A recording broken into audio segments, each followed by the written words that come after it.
Assalamualaikum warahmatullahi wabarakatuh. Nama saya Gita Lentina, NIM 19070165051. Di sini saya akan mempresentasikan mengenai pemahaman etika dalam asesmen psikologi.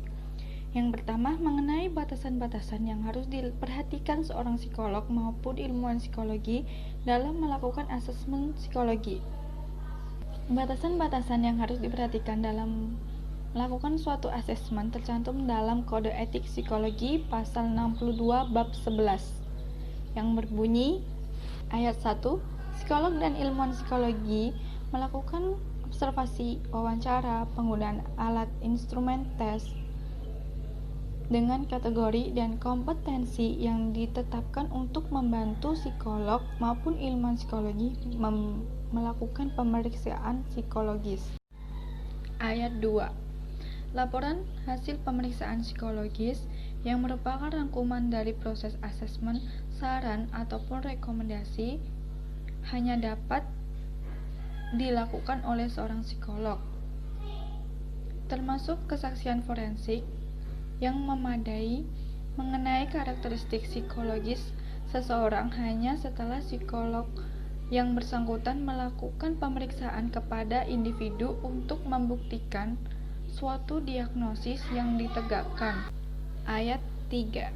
Psikolog dalam membangun hubungan kerja wajib membuat kesepakatan dengan lembaga, institusi, ataupun organisasi tempat bekerja mengenai hal-hal yang berhubungan dengan masalah pengadaan, pemilikan, penggunaan, dan penguasaan sarana instrumen atau alat asesmen. Dapat dijelaskan, ketika seorang psikolog melakukan hubungan kerja, ia wajib membuat kesepakatan dengan lembaga, institusi, ataupun organisasi tempat ia bekerja mengenai hal-hal yang berhubungan dengan penggunaan alat instrumen tes yang akan dilakukan untuk melakukan tes psikologis. Ayat 4. Bila usaha asesmen yang telah dilakukan psikolog maupun ilmuwan psikologi dinilai tidak bermanfaat, psikolog dan ilmuwan psikologi tetap diminta untuk mempresentasikan hasil usaha yang telah ia lakukan. Dapat dijelaskan, ketika usaha asesmen yang dilakukan oleh seorang psikolog maupun ilmuwan psikologi dinilai tidak bermanfaat, seorang ilmuwan psikologi maupun psikolog harus tetap mempresentasikan hasil yang telah ia lakukan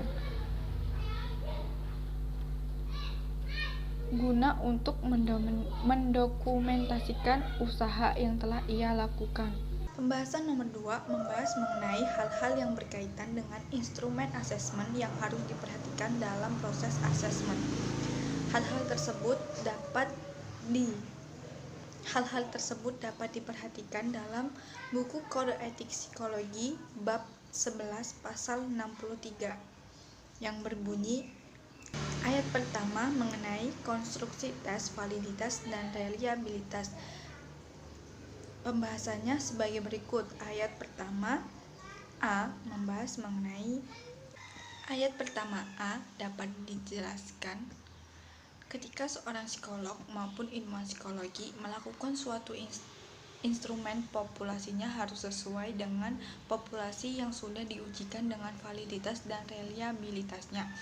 Ayat pertama B dapat dijelaskan ketika seorang psikolog maupun ilmuwan psikologi melakukan suatu asesmen tetapi populasinya belum melewati tahap pengujian validitas dan reliabilitasnya, seorang psikolog maupun ilmuwan psikologi harus menjelaskan mengenai kelemahan dan kelebihan dari asesmen yang sedang ia lakukan. Ayat pertama C dapat dijelaskan ketika seorang psikolog maupun ilmuwan psikologi mengembangkan suatu instrumen, ia harus memperhatikan prosedur psikometris ia harus memperhatikan teknik asesmen dengan menggunakan prosedur psikometris serta seorang psikolog maupun ilmuwan psikologi harus mempunyai pengetahuan secara ilmiah dan profesional. Untuk desain tes, standarisasi, validasi, penyimpangan, dan penggunaan instrumen asesmen, instrumen alat tes. Ayat kedua membahas mengenai administrasi dan kategori tes. Pembahasan ini dapat dijelaskan ketika melakukan suatu tes asesmen memerlukan suatu prinsip dasar dari administrasi asesmen untuk menemukan dan memasukkan asesmen dalam suatu kategori tes seperti halnya penggunaan tes observasi, wawancara, dan pelaksanaan psikodiagnostik. Ayat ketiga dalam bab ini membahas mengenai kategori alat tes dalam psikodiagnostik. Kategori alat tes ini terdiri dari kategori A, B, C, dan D. Kategori A membahas mengenai tes yang tidak bersifat klinis dan tidak membutuhkan keahlian dalam melakukan administrasi dan interpretasi. Artinya, kategori A membahas mengenai tes yang tidak bersifat klinis dan tidak membutuhkan keahlian dalam melakukan administrasi dan interpretasi. Artinya, dalam penggunaan tes ini,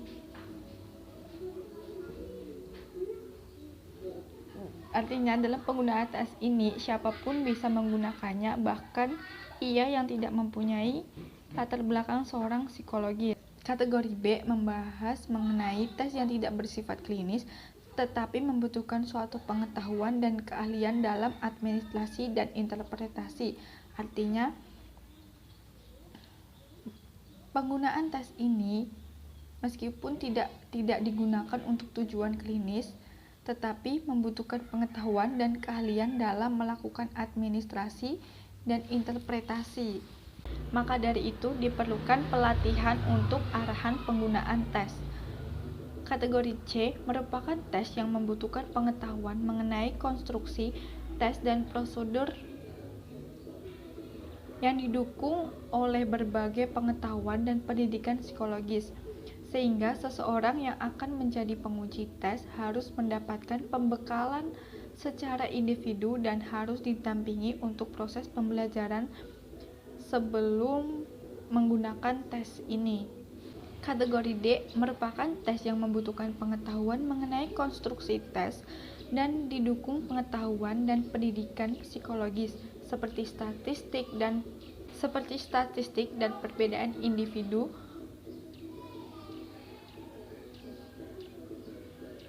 Penggunaan tes kategori D ini harus di bawah dampingan supervisi psikolog. Kemudian ayat keempat membahas mengenai tes dan hasil tes yang kadaluarsa. Dapat dijelaskan, para psikolog dan ilmuwan psikologi tidak mendasar kepada keputusan asesmen intervensi dari data hasil tes yang sudah kadaluarsa, dan hasil tes itu dapat berlaku hanya dalam kurun waktu 2 tahun. Namun dalam kondisi tertentu seseorang harus melakukan pengetesan kembali. Ayat kelima membahas mengenai asesmen yang dilakukan oleh orang yang tidak kompeten. Dalam melakukan tes asesmen, seorang psikolog maupun ilmuwan psikologi harus menghindari penggunaan orang atau pekerja yang tidak memiliki kualifikasi yang memadai untuk menggunakan tes asesmen agar mencegah asesmen psikologi yang tidak kompeten. Untuk mencegah tes asesmen psikologi yang tidak kompeten, seorang psikolog maupun ilmuwan psikologi dapat menawarkan bantuan jasa kepada profesional lain untuk melakukan suatu tes. Yang kedua, seorang psikolog maupun ilmuwan psikologi harus menjelaskan secara akurat mengenai hal-hal yang diperlukan dalam melakukan dan menggunakan instrumen tes asesmen. Kemudian, seorang psikolog maupun ilmuwan psikologi juga dapat menggunakan bantuan jasa asesmen psikologi melalui psikolog atau ilmuwan psikologi lain untuk memperlancar pekerjaannya. Pembahasan ketiga mengenai hal-hal yang harus diperhatikan untuk menjaga hubungan yang profesional antara seorang psikolog maupun ilmuwan psikologi dengan klien. Seorang psikolog maupun ilmuwan psikologi dalam melakukan asesmen psikologi harus memperhatikan hubungan yang profesional antara dirinya, yaitu seorang psikolog maupun ilmuwan psikologi itu dengan kliennya. Untuk menumbuhkan hubungan yang profesional, seorang psikolog maupun ilmuwan psikologi harus memperhatikan kode etik bab 3 pasal 9 dan bab 4 pasal 13 yang dinyatakan sebagai berikut. Kode etik bab 3 pasal 9 berbunyi, psikolog maupun ilmuwan psikologi dalam mengambil keputusan harus berdasar pada pengetahuan secara ilmiah dan berpedoman pada sikap profesional yang sudah teruji dan diterima secara luas dalam disiplin ilmu psikologi. Dapat dijelaskan bahwasanya seorang psikolog maupun ilmuwan psikologi ketika melakukan suatu layanan psikologi harus dapat mengambil suatu keputusan yang dapat dipertanggungjawabkan antara dia dan kliennya. Keputusan yang diambil oleh seorang psikolog maupun ilmuwan psikologi harus sesuai dengan pengetahuan yang berdasar pada keilmiahan yang berpedoman pada sikap yang profesional yang telah diuji dan diterima dalam disiplin ilmu psikologi secara luas. Bab 4 pasal 13 yang membahas mengenai sikap profesional. Psikolog maupun ilmuwan psikologi dalam memberikan suatu layanan psikologis harus sesuai dengan kewenangan dan kewajibannya untuk mengutamakan dasar-dasar yang bersifat profesional, memberikan layanan kepada semua pihak yang membutuhkan, melindungi pemakai layanan psikologi dari akibat yang dapat merugikan klien ketika melakukan konseling atau layanan psikologi. Kemudian, seorang psikolog maupun ilmuwan psikologi mengutamakan ketidakberpihakan dalam kepentingan pemakai layanan psikologi serta pihak yang terkait dalam pemberian pelayanan tersebut. Kemudian, seorang psikolog maupun ilmuwan psikologi harus memberitahu klien karena adanya kemungkinan dampak buruk yang dapat diterima klien ketika melakukan suatu layanan psikologis yang ia terima.